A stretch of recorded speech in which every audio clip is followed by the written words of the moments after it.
Hey there guys, I hope you're all doing well. Welcome to the Code Lab channel. In this 5-minute Fridays episode, we're going to be looking at differences between visibility hidden and display none, and when you should use either one.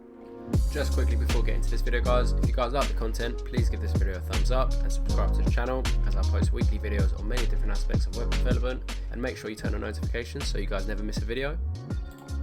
Now at first glance you may be easily swayed into thinking that these two properties do the same thing, because they both allow you to hide elements in a page's HTML, but they do differ in their functionality quite significantly.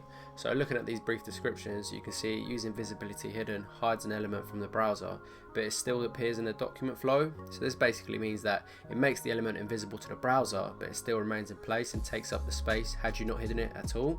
Now unlike visibility hidden, which leaves an element in the normal document flow, display none essentially removes the element completely from the document flow. The attached element doesn't take up any space even though it's still in the source code.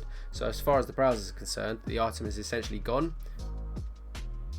So now we have a better understanding between the difference of the two property value pairs. I think it's best to also have a visual representation of the difference between the two as well.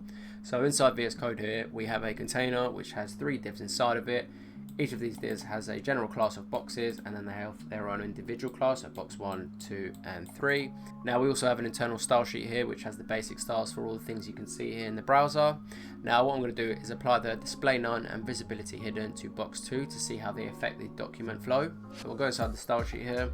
I'm just going to grab box 2 and we're going to say visibility, and we'll set this to hidden.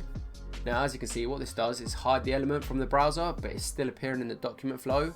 And as you can see, the effect here is that the item still remains in place and takes up the space it needs to. Now with display none, you can see that this essentially removes the element completely from the document flow, and the attached element doesn't take up any space. So as far as the browser is concerned, the item is essentially gone.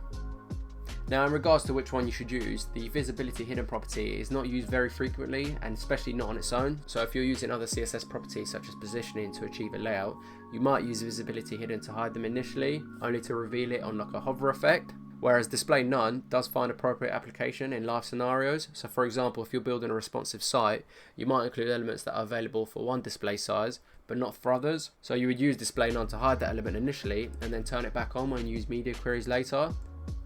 And that's going to be it for this video guys. 2 similar property value pairs on face value, but when examined properly they have completely different functionalities. So if you guys enjoy the content, please remember to like the video and subscribe to the channel, and I'll see you guys next time in the next 5-minute Fridays episode.